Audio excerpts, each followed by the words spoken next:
Hello everyone, मी सुदर्शन बडे तुम्हा सर्वांचं स्वागत करतो एस बी क्लासेसमध्ये. लास्ट लेक्चरमध्ये आपण वर्ड प्रॉब्लेम कसे सॉल्व करायचे ते पाहिले आणि आजच्या लेक्चरमध्ये आपण प्रॅक्टिस सेट 1.5 पाहणार आहोत. त्यामध्ये 6 एक्झाम्पल आहेत आणि हे 6 एक्झाम्पल एका लेक्चरमध्ये घेणे पॉसिबल नाही. त्यामुळे आपण ही प्रॅक्टिस सेट 2 ते 3 लेक्चरमध्ये सॉल्व करणार आहोत. तर प्रॅक्टिस सेटमधले पहिले एक्झाम्पल पाहून घ्या. Two numbers differ by 3. The sum of twice the smaller number and the thrice the greater number is 19. Find the number. म्हणजे क्वेश्चनमध्ये आपल्याला काय सांगितलं आहे? आपल्याला इथे असे सांगितले की दिलेल्या दोन संख्येचा फरक 3 आहे आणि छोट्या संख्येची दुप्पट तर मोठ्या संख्येची तिप्पट यांची बेरीज ही 19 आहे. तर आपले नंबर्स काय असतील ते शोधायचे. तर फर्स्ट स्टेपमध्ये आपण काय करणार, आपल्याला नंबर्स माहीत नाहीत तर आपण छोट्या संख्येला एक्स मानून घेऊ. Let the smaller number be x and the greater number be y. म्हणजेच आपली छोटी संख्या एक्स आहे आणि मोठी संख्या वाय आहे. नेक्स्ट स्टेप आपली काय असणार, कंडिशन 1. आता कंडिशन 1 काय आहे, आपल्या दोन्ही संख्येचा फरक हा 3 आहे. आता फरक म्हणजे काय, जर आपण मोठी संख्या छोट्या संख्येतून वजा केली तर आपल्याला त्यातला फरक मिळेल. आपली मोठी संख्या आहे y आणि छोटी संख्या आहे x. तर त्यांची वजाबाकी केल्यानंतर आपल्याला त्यांचा डिफरन्स किती मिळणार, 3. तर अशा प्रकारे आपल्याला इक्वेशन 1 मिळाली. आपण काय केलं, एक्सला उजव्या बाजूला घेऊन गेलो, त्यामुळे आपले -x पॉझिटिव्ह होणार आणि जनरल फॉर्मनुसार आपले इक्वेशन मांडून घेतले. अशा प्रकारे आपल्याला इक्वेशन 1 मिळाले फर्स्ट कंडिशनवरून. आता सेकंड कंडिशन पाहूया. सेकंड कंडिशन काय आहे, आपल्या छोट्या संख्येची दुप्पट. इथे उदाहरणामध्ये दिलेले आहे twice the smaller number and thrice the greater number. म्हणजे छोट्या संख्येची दुप्पट तर मोठ्या संख्येची तिप्पट या दोन्हींची जर बेरीज केली तर 19 येते आणि ही तर आपली ऑलरेडी जनरल फॉर्मनुसार आहे, त्यामुळे आपण याला इक्वेशन 2 मानून घेऊया. नेक्स्ट स्टेपमध्ये आपण काय करणार, कोणती तरी एक टर्म आपल्याला सेम करून घ्यावं लागणार. तर आपण इक्वेशन 1ला 3ने मल्टिप्लाय केले तर आपले 3y हे सेम होऊन जाईल इक्वेशन 1 आणि इक्वेशन 2चे. त्यामुळे आपल्या नेक्स्ट स्टेपमध्ये आपण इक्वेशन 1ला 3ने मल्टिप्लाय केले तर आपल्याला नवीन इक्वेशन मिळाले 3x - 3y = -9. आता हे इक्वेशन 3 आणि इक्वेशन 2 यांची ॲडिशन नेक्स्ट स्टेपमध्ये लगेच करून घेऊया आपण.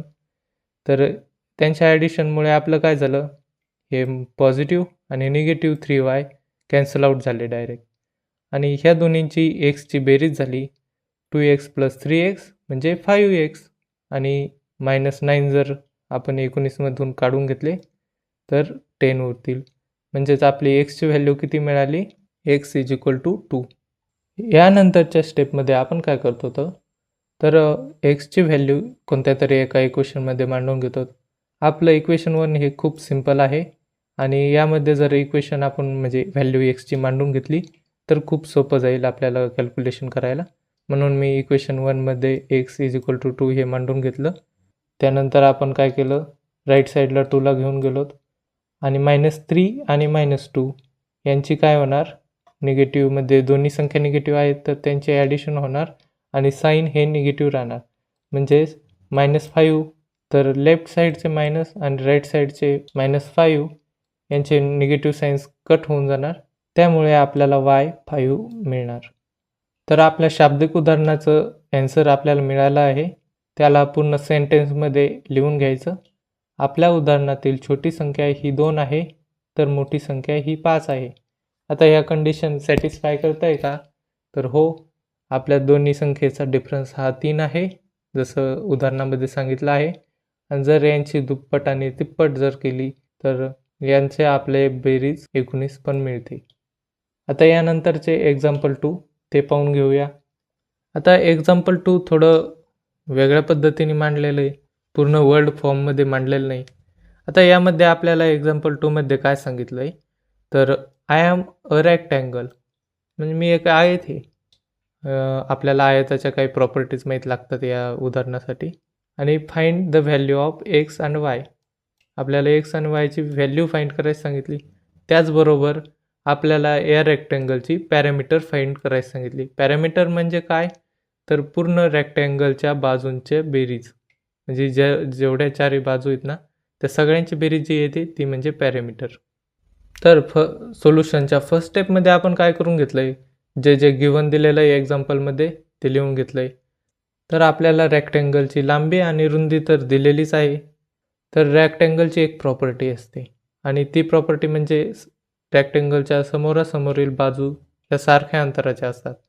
त्यानुसार आपण असं लिहू शकतो का, हे इक्वेशन बघून घ्या, हे इक्वेशन आणि हे लेंथचे इक्वेशन दोन्ही आपण सेम मानू शकतो का, कारण समोरचीच बाजू ही ह्या बाजूच्या, म्हणजे त्या दोन्ही सारख्याच असल्या पाहिजेत. त्यानुसार आपण यांना मांडून घेऊ शकतोय. आता यांना सिम्प्लिफाय करून घ्यायचं सर्वात पहिलं. तर सिम्प्लिफाय करण्यासाठी हे पूर्ण व्हेरिएबल्सची टर्म आपण राईट साईडला घेऊन गेलो. दोन्हींचे साईन चेंज झाले. वाय हे -y झाले, तर -y -2y आणि -2x झाले, जे की 4x मधून 2x कट करणार आणि आपल्याला 2x. तर आपल्याला जनरल फॉर्ममध्ये एक इक्वेशन मिळतं आहे, 2x - 2y = 8. हे झाले आपले इक्वेशन 1.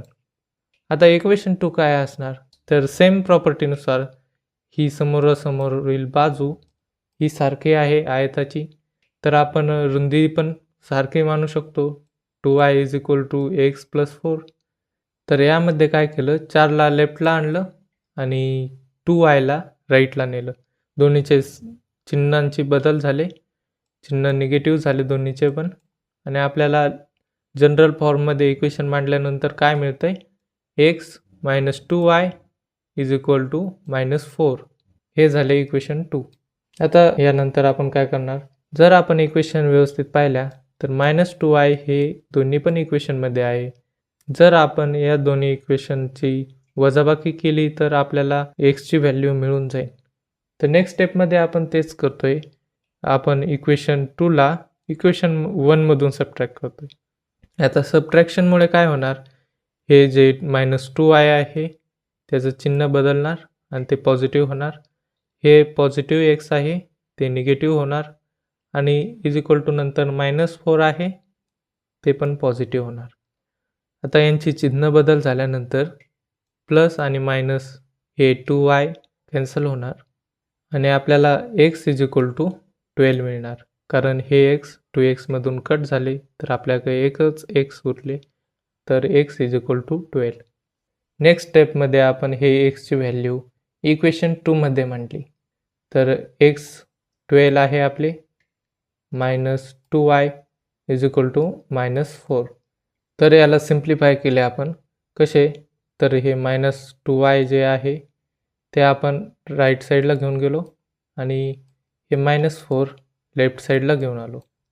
y = 16/2 झाले आणि 2ने 16ला भागल्यानंतर आपल्याला 8 मिळाली.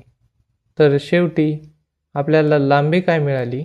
आता लांबी कशी काढणार, आपण XYच्या व्हॅल्यूज काढल्यात, त्या जर आपण दिलेल्या ह्या इक्वेशन्समध्ये दोन्हीपैकी कोणत्या पण इक्वेशनमध्ये जर टाकल्या तर आपल्याला लांबी मिळेल.